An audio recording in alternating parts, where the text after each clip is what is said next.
पढ़ रहे हैं अध्याय 7 बल एवं गति के नियम। इस अध्याय में हमने पढ़ा न्यूटन के गति के तीनों नियमों के बारे में, और हमने पढ़ा जड़त्व के बारे में, और हमने पढ़ा संवेग संरक्षण का सिद्धांत, और हमने पढ़ा रॉकेट नोजल। आज हम पढ़ने वाले हैं बलों के योग का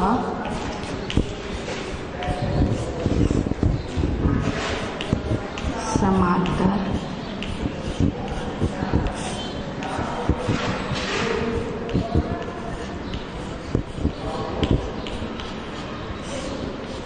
नियम। आप पहले भी इसको सदिश वाले अध्याय में पढ़ चुके हैं कि बलों के योग के कौन से नियम होते हैं। इस अध्याय में हम फिर से पढ़ेंगे क्योंकि इस अध्याय में हम पूरे बलों के बारे में पढ़ रहे हैं। चित्र बना दूं मैं।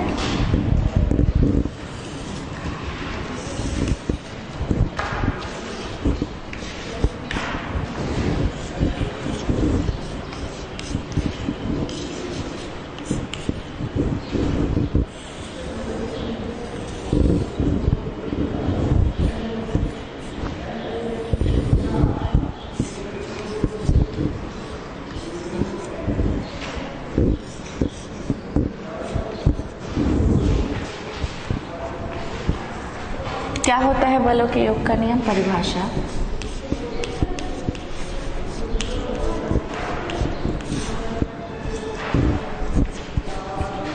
यदि दो बल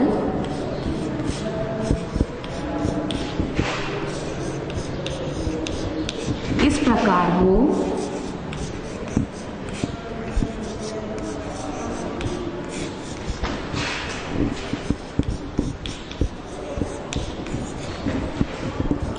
किसी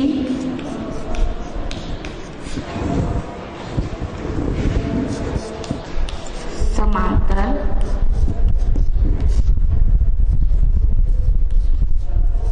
चतुर्भुज की आसन्न भुजाओं द्वारा प्रदर्शित हो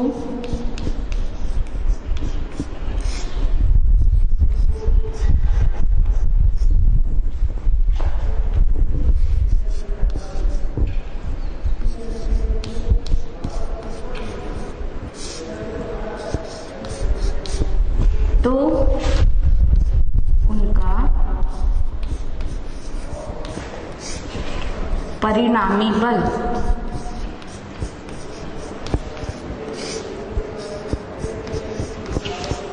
उस विकर्ण द्वारा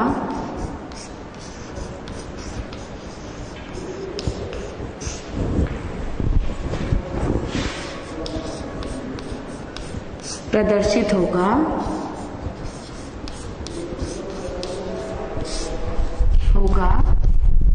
जो कि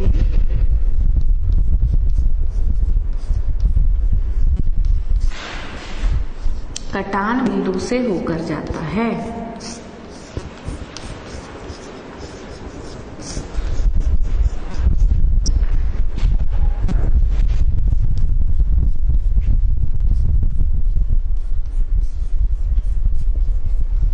ये होता है समांतर चतुर्भुज का नियम। मतलब ये है कि यदि दो बल P और Q है, मान लीजिए इस प्रकार है, यहाँ पे दिख रहा है हमको क्या बन रहा है, एक समांतर चतुर्भुज बन रहा है। कौन सा? OARB। इसकी दो आसन्न भुजाएं, आसन्न भुजाएं मतलब जो भुजाएं जुड़ी हुई होती है एक बिंदु से, उनको हम कहते हैं आसन्न भुजाएं। तो यदि दो बल इस प्रकार से है कि ये दो आसन्न भुजाएं अगर उनको प्रदर्शित कर रहे हैं तो उनका जो परिणामी होगा वो इस विकर्ण द्वारा प्रदर्शित होगा, जो कहाँ से जाता है? इस कटान बिंदु से होकर जाता है।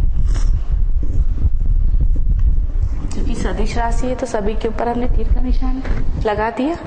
अगर इसको चिन्ह के रूप में लिखें तो R, दोनों बल B और Q का जो परिणामी है वो होगा P प्लस Q। यही ये नियम है। अब हम इस नियम में परिणामी के लिए समीकरण निकालेंगे और उसकी दिशा ज्ञात करेंगे। मान लीजिए परिणामी है और ये जो है क्षैतिज से कोण बना रहा है अल्फा। ये हम आगे ज्ञात करते हैं।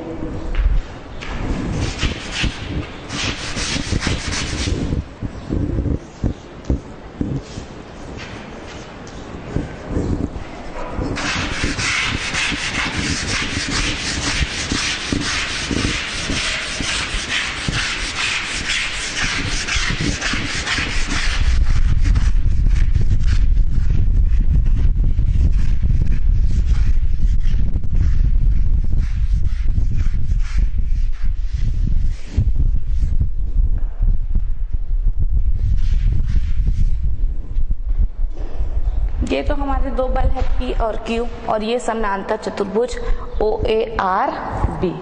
अब इस आगे ज्ञात करने के लिए हम एक रचना करेंगे। क्या करेंगे? रेखा OA को हम आगे बढ़ाएंगे S तक और R से डालेंगे एक लंब, तो एक समकोण त्रिभुज बन गया। और ये दोनों कैसी भुजा है? समानांतर। ये Q है तो ये भी क्या होगा? Q। और इसके बीच कोण यदि थीटा है तो इसके भी यहाँ पर भी कोण क्या होगा? थीटा। ठीक है। अब हम ध्यान दें, त्रिभुज, समकोण त्रिभुज,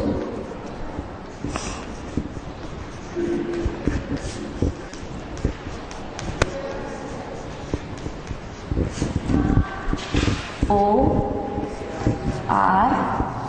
में, यहाँ पे देखिए ORS, ये वाला कोण समकोण है तो ये कैसा त्रिभुज हो जाएगा? समकोण त्रिभुज होगा। और समकोण त्रिभुज के बारे में आप जानते हैं, उस पर पाइथागोरस का नियम लागू होता है। क्या होता है पाइथागोरस का नियम? कि किसी भी समकोण त्रिभुज में कर्ण का वर्ग जो है वो अन्य दो भुजाओं के वर्ग के योग के बराबर होता है। तो इस समकोण त्रिभुज में कर्ण कितना है? OR। तो OR का वर्ग किसके बराबर होगा? दो भुजाएं, एक तो भुजा है OS और दूसरी SR।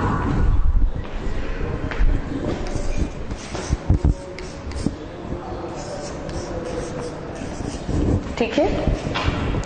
अब OS किससे किससे जुड़कर बनी है? OS देखिए OA प्लस AS, तो इसको हम कैसे लिख सकते हैं? OA प्लस AS का वर्ग धन SR का वर्ग।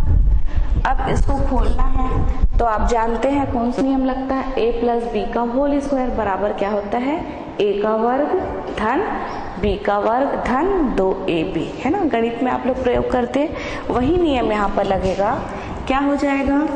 OA का वर्ग धन AS का वर्ग धन 2A की जगह OA और B की जगह AS, ये पहले से ही है SR का वर्ग।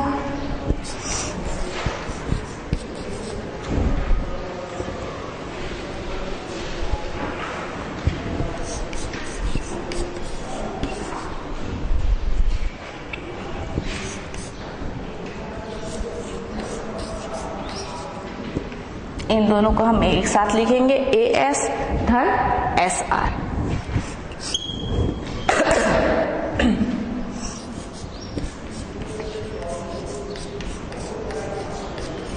ठीक, इन दोनों को हमने एक साथ क्यों लिखा? इसलिए लिखा कि इस त्रिभुज में देखिए, त्रिभुज ASR में क्या है? इस त्रिभुज में AS प्लस SR, ये भी क्या है? आधार है और ये क्या है? लंब है। तो फिर से समकोण त्रिभुज में क्या कौन सा नियम लागू होता है? पाइथागोरस का प्रमेय, यानी कि लंब का वर्ग धन आधार का वर्ग बराबर कर्ण का वर्ग। तो इस त्रिभुज में AS का वर्ग धन SR का वर्ग बराबर क्या हो जाएगा? AR का वर्ग। और AR कितना है? Q, क्योंकि ये दोनों क्या है? समानांतर भुजा है और समानांतर भुजा है इसलिए ये Q है तो ये भी क्या होगा? Q होगा। और क्या होगा इस त्रिभुज में? यदि हम निकाले साइन थीटा, साइन थीटा की क्या परिभाषा होती है? लंब बटे कर्ण। तो यहाँ पे लंब कितना है? S are. कर्ण कितना है? A are. यदि इसको तिर्यक गुना कर दे तो हमारे पास क्या निकल जाएगा? एस आर बराबर ए आर साइन थीटा। ठीक है। और इस त्रिभुज में क्या होगा? कॉस थीटा बराबर क्या होता है? आधार बटे कर्ण, यानी कि ए एस बटे ए आर। अगर फिर से तिर्यक गुना यदि हम कर दें तो आगे क्या हो जाएगा? ए एस बराबर ए आर कॉस थीटा, है ना। तो इस त्रिभुज से हमको दो तीन चीजें हमको मिली। तो ए एस का स्क्वायर प्लस एस आर का स्क्वायर की जगह हम क्या लिख सकते हैं? ए आर का स्क्वायर। अब यहाँ पर हम इसकी जगह क्या लिखेंगे? क्या लिखना है हमको? दोनों की जगह ए आर का स्क्वायर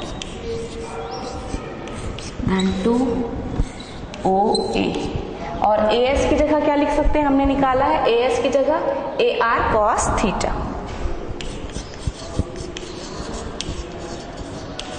अब हम सबकी वैल्यू रख देते हैं। ओ ए क्या है? देखिए ओ से ए की वैल्यू कितनी है? पी। तो यहां पर हम क्या रख देंगे? पी का वर्ग। और ओ आर क्या है? हमारा परिणामी बल, यानी कि आर का वर्ग बराबर क्या निकला? पी का वर्ग। ए आर की वैल्यू क्यू का वर्ग धन 2। ओ ए का मान पी, ए आर का मान क्यू कॉस थीटा।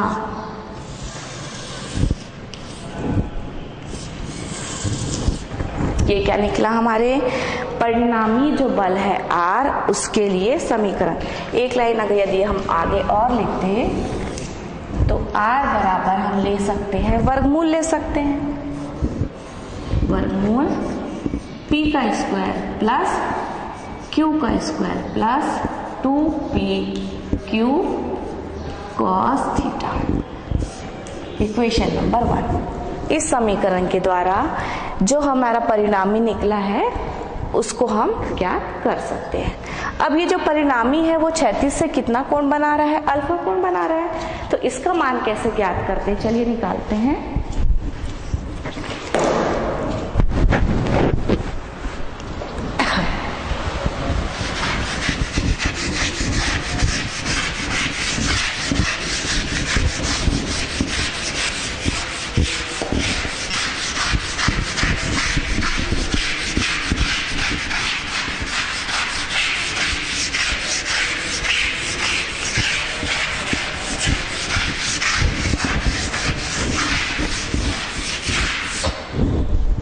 चलिए, ये है अल्फा, है ना। इसका मान ज्ञात करना है। और हमारे पास त्रिभुज क्या है? ओ एस आर, एक समकोण त्रिभुज जिसका कोण कितना है? अल्फा। तो यदि हम इसका tan ले तो tan अल्फा बराबर क्या होता है? लंब बटे आधार। लंब कितना है वहां पर? आर एस, और आधार कितना है? O S. हम जानते हैं tan थीटा बराबर लंब बटे आधार, तो मान रख दिया हमने आर एस और ओ एस। अब आर एस और ओ एस की वैल्यू, पहले आर एस लिखते हैं अपन, ओ एस को हम फिर से कैसे लिख सकते हैं? ओ एस कैसे लिख सकते हैं? ओ ए प्लस ए एस।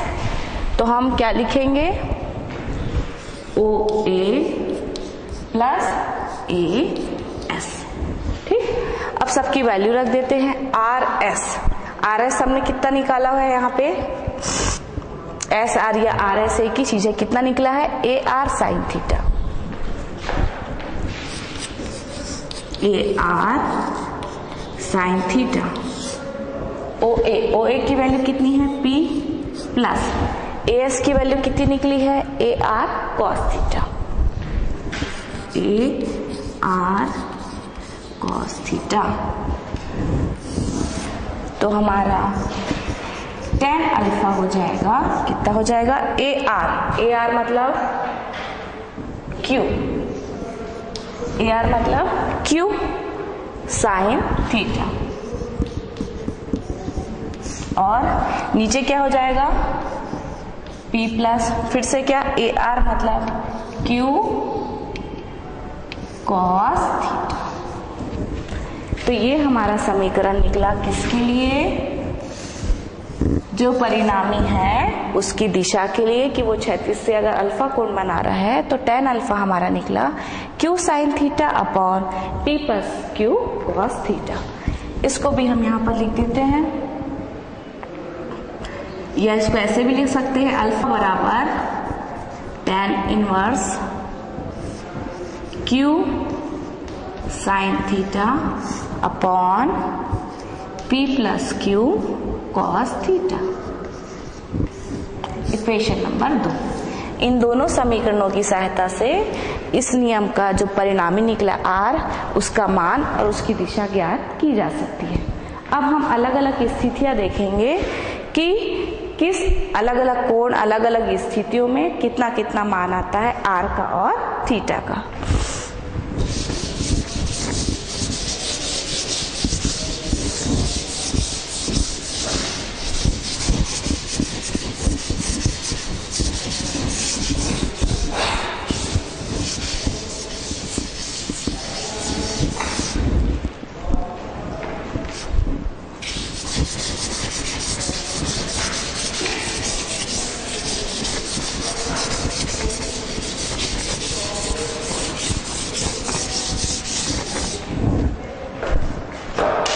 पहली स्थिति हम देखते हैं,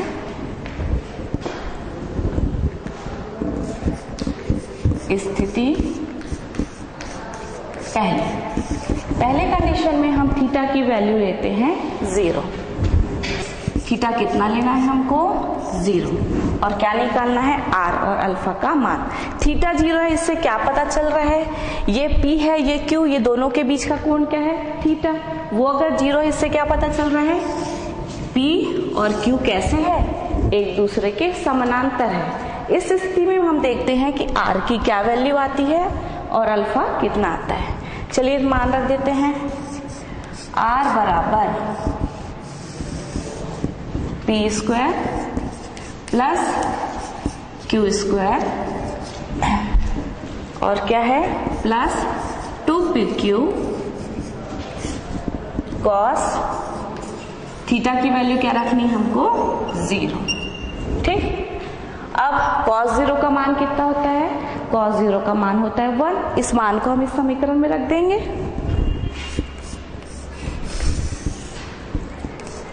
P square plus Q square plus 2PQ। cos 0 का मान हमने रख दिया, क्या रखा मान, चूंकि cos 0 का मान होता है 1। ठीक, अब ये किस समीकरण का सूत्र है, a प्लस बी का होल स्क्वायर, a धन b का वर्ग बराबर a का वर्ग धन b का वर्ग धन 2ab होता है ना, वही समीकरण यहाँ पर लगेगा। तो इसकी जगह हम क्या लिख सकते हैं, p प्लस q पूरे का वर्ग। अब किसी वर्ग का वर्गमूल निकालने पर क्या होता है, दोनों कट जाएंगे, कितना आएगा p प्लस q। तो पहला रिजल्ट हमारा क्या निकला, यदि दोनों थीटा बराबर 0 है, अर्थात P और Q कैसे है, एक दूसरे के समानांतर है, तो उनका परिणामी कैसे होता है, दोनों के योग के बराबर होता है। ठीक, ये तो परिणामी निकाल दिया। दिशा निकालते हैं अपन, दिशा कितना निकलता है हमारा,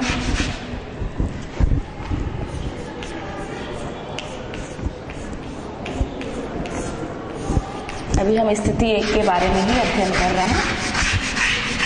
हम 4 स्थितियों के बारे में अध्ययन करेंगे। चारों स्थिति में हम R को लेंगे और अल्फा निकालेंगे।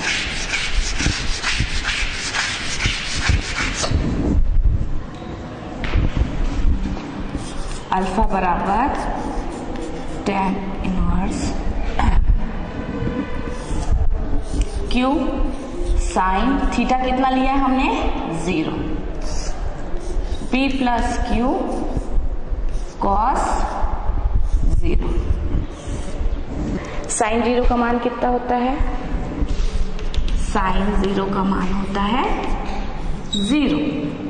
और cos 0 का मान होता है 1। इन दोनों मानों को यदि हम यहाँ पे रख दें तो ये आ जाएगा tan इनवर्स q इंटू 0 अपान p प्लस q इंटू 1 बराबर tan inverse 0 p plus q।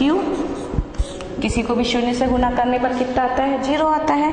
और किसी भी राशि के अंश में अगर 0 है तो हर में कुछ भी रहे उसका मान हो जाता है 0। तो ये कितना हो गया? 0 और इसका मान आ गया 0। मतलब जब थीटा की वैल्यू 0 हो तो r कैसा होता है?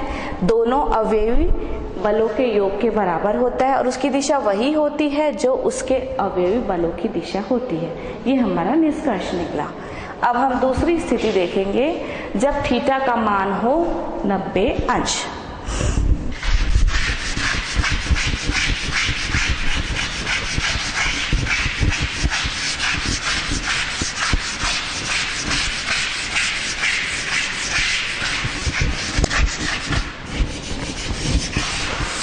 थीटा का मान हमको कितना रखना है? 90 अंश। ठीक है, चलिए r का मान निकालते हैं। r बराबर वर्गमूल p का वर्ग धन q का वर्ग धन 2pq cos 90। थीटा का मान हम कितना रख रहे हैं? 90 रख रहे हैं। अर्थात जो हमारे बल है P और Q वो कैसे है? एक दूसरे के लंबवत है। ठीक है, अब cos 90 की वैल्यू कितनी होती है? चूंकि cos 90 की वैल्यू होती है 0। इसमें हम मान रख दें p square plus q square plus 2pq गुना हो जाएगा 0 से, और किसी भी संख्या का 0 से गुना करने पर वही संख्या आती है। तो हमारा r कितना निकला? p square plus q square. तब जब थीटा क्या हो? 90 डिग्री हो।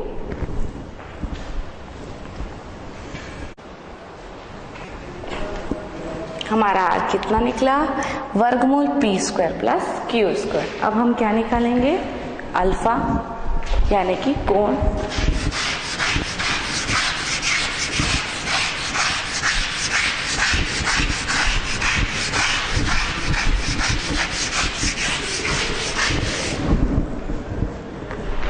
क्या है अल्फा के लिए formula? tan inverse q sine 90 upon p plus q cos 90। और हम क्या जानते हैं? साइन 90 की वैल्यू होती है 1 और cos 90 की वैल्यू होती है 0।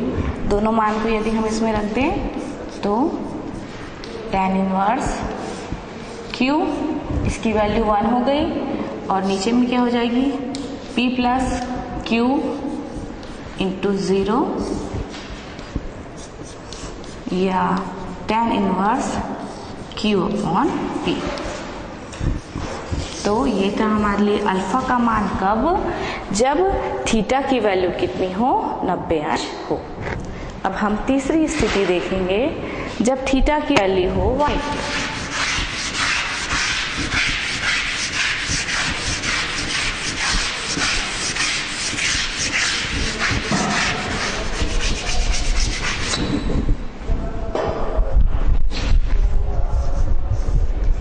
थीटा का हमको मान रखना है 180। इसका अर्थ क्या है? जो दोनों बल हैं, एक इस दिशा में होगा तो दूसरा किस दिशा में होगा? इस दिशा में होगा, है ना, एक दूसरे के विपरीत दिशा होंगे। इस स्थिति में क्या होता है देखते हैं। r की क्या वैल्यू आती है? p square plus q square plus 2pq cos 180 और cos 180 का मान होता है ऋण 1। इस मान को इस समीकरण में यदि हम रख दें, p square plus q square plus 2pq minus 1, p square plus q square minus 2pq। अब फिर से ये कौन सा फॉर्मूला हो गया, a ऋण b के वर्ग का फॉर्मूला हो गया, ठीक है। तो यहाँ पर क्या आ जाएगा, p ऋण q का वर्ग। अब किसी की वर्ग का वर्गमूल निकालेंगे तो वो चिन्ह हट जाएगा, तो हमारे पास क्या आ जाएगा, r की value p minus q, p minus q। मतलब इस कंडीशन में जो परिणामी है वो दोनों बलों के अंतर के बराबर होगा। जो भी बड़ा बल होगा उसमें से छोटा बल घटाएंगे तो जो आएगा उसके बराबर होगा, ठीक है। हमने क्या निकाला, r का मान निकाला। अब हम क्या निकालेंगे, इसके लिए थीटा का मान।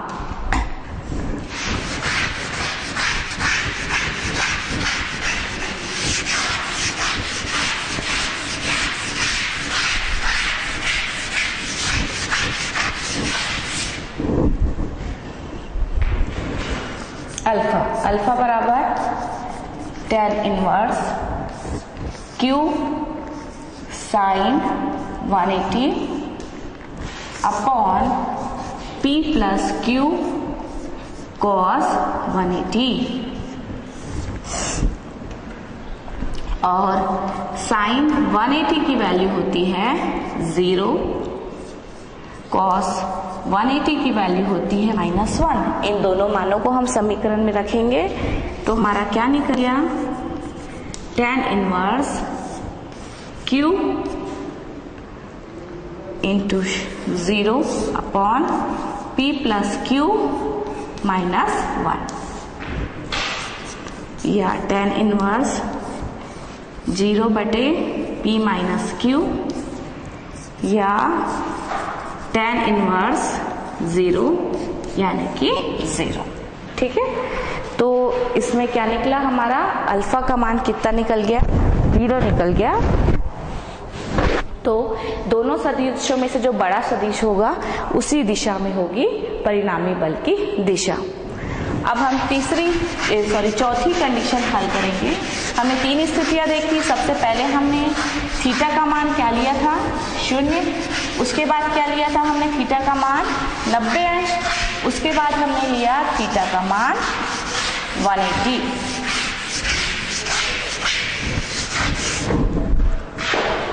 अब हम चौथी स्थिति के बारे में अध्ययन करें। P बराबर Q, तो R की वैल्यू निकालते हैं। चलिए, P स्क्वायर, Q का मान भी P है तो फिर से क्या रख देंगे, P square plus 2P into P cos theta, 2P square plus 2P square cos theta. इन दोनों में से 2P स्क्वायर यदि हम बाहर निकाल दें, अंदर में बचा 1 प्लस कॉस थीटा।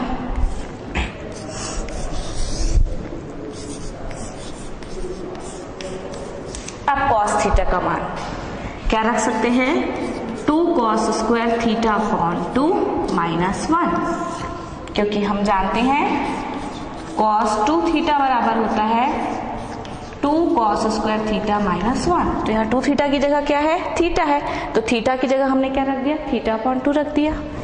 1 1 कट गया, क्या आ जाएगा, 2 into 2 P square cos square theta upon 2। या आगे ले, वर्गमूल के बाहर क्या क्या चले जाएंगे, 2P कॉस थीटा अपॉन 2। ये आ जाएगी हमारी किसकी वैल्यू, R की। कब, जब P किसके बराबर हो, Q के बराबर हो। अब हम इसके लिए अल्फा निकाल लेते हैं। अल्फा कितना निकलता है,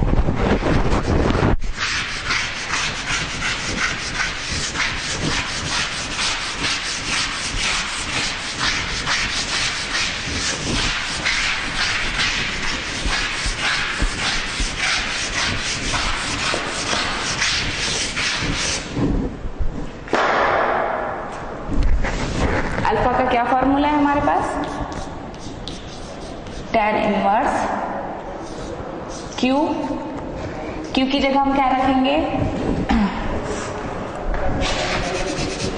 Q की जगह हम क्या रखेंगे, P ही रखेंगे, क्योंकि हम P की जगह क्या रखे हैं, Q, P sine Q upon sine theta upon P plus P cos theta, tan inverse P common निकाल दिया हमने, यहाँ पे बचा साइन थीटा, यहाँ से भी P कॉमन निकाल दिया, क्या बचा 1 plus cos theta, P cancel हो गया, तो हमारे पास क्या आया, tan इनवर्स साइन थीटा की जगह हम लिख सकते हैं 2 sign theta upon 2 cos theta upon 2, क्योंकि हमारे पास फॉर्मूला है साइन 2 थीटा बराबर होता है 2 साइन थीटा कॉस थीटा, और कॉस 2 थीटा बराबर होता है 2 कॉस स्क्वायर थीटा माइनस 1। ठीक है, ये दोनों फॉर्मूले को यहाँ पे हमने यूज करेंगे। अंदर में 1 plus 2 cos square theta upon 2 minus 1 cancel हो गया, तो हमारा आया अल्फा बराबर 2 sign theta upon 2 cos theta upon 2 upon 2 cos square theta upon 2 cancel हो गया, एक कॉस इसकी घात से कैंसिल हो गया, तो अल्फा बराबर कितना आया, tan थीटा अपॉन 2।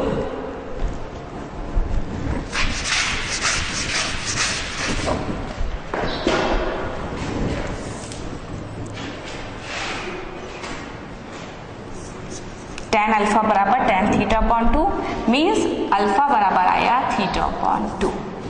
तो यदि P बराबर हो Q के, चौथी कंडीशन में P और Q यदि आपस में बराबर है तो क्या होगा, इनका जो परिणामी है वो जो कोण बन रहा है, यहाँ पे दोनों के बीच क्या बन रहा है, कोण थीटा, तो इनका परिणामी जो है इसके समद्विभाजक पर यानी कि थीटा अपॉन 2 पर स्थित होगा। ये हमने चारों कंडीशन देखी अलग अलग। ठीक है, अब हम एक आंकिक प्रश्न हल करेंगे इससे संबंधित।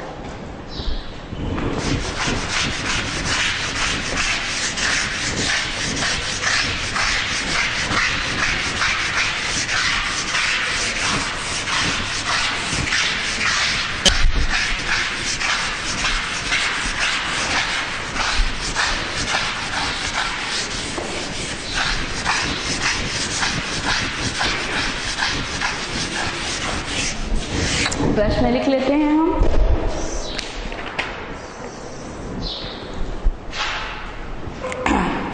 प्रश्न ये है, दो बल जिनके परिणाम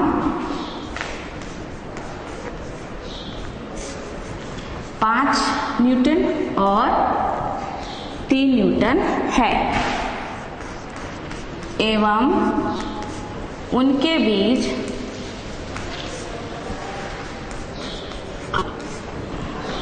कोण 60 अंश है, तो परिणामी बल ज्ञात कीजिए।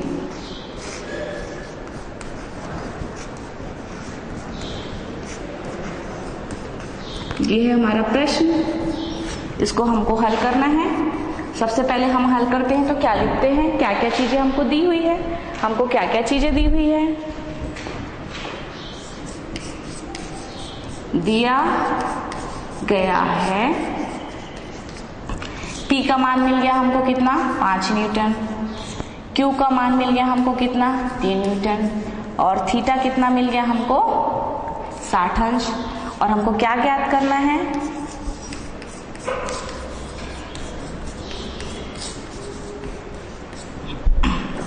R और अल्फा। ठीक, हमारे पास फॉर्मूला है यहाँ पर।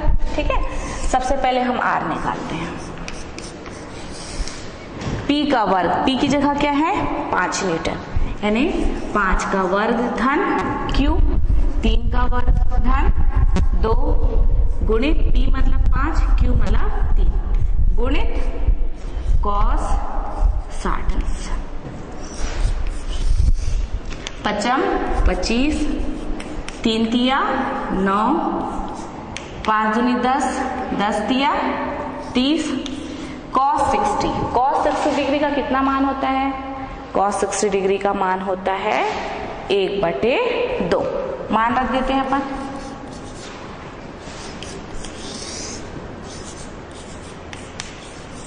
धन 15, ये बराबर हो गया, दोनों तीनों को जोड़ेंगे तो 49, और 49 का वर्गमूल होता है 7।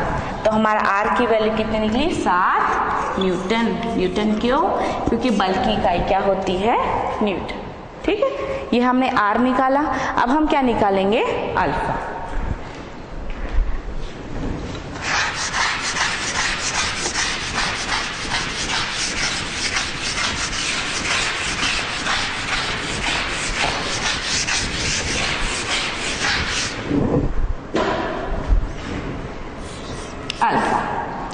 अल्फा की वैल्यू चलिए निकालते हैं। अल्फा बराबर है क्या? tan इनवर्स क्यू कितना है हमारा? 3 sin 60 बटे 5 धन 3 cos 60। ठीक,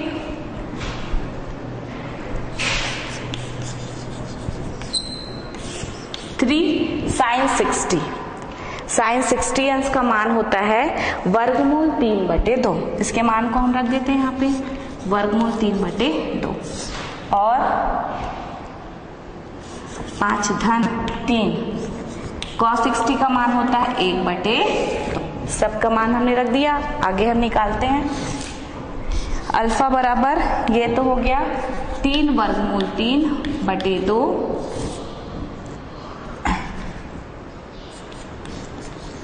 tan इनवर्स, और नीचे क्या हो गया?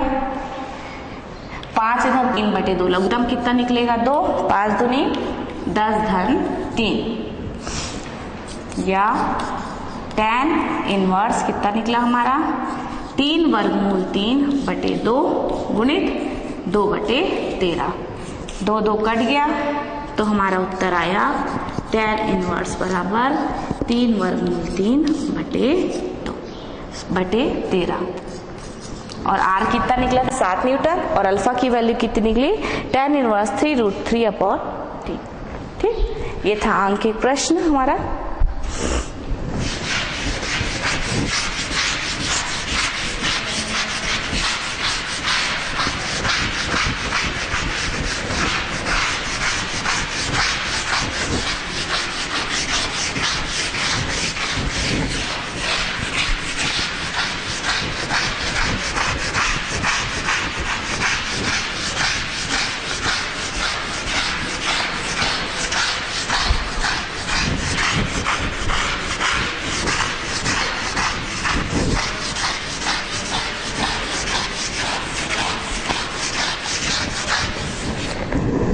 एक छोटा सा प्रश्न आप लोग को और बताना चाहूंगी।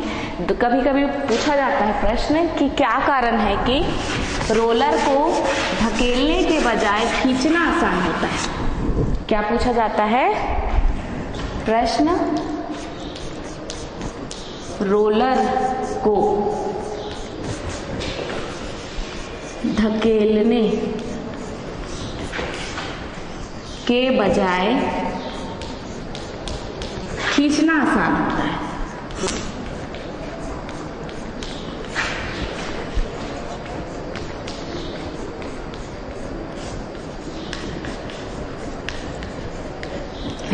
क्यों? कारण बताइए। देखिए, ये मान लीजिए रोलर है, ठीक है, ये उसकी डंडी, यहां पर से आप बल लगा रहे हैं F।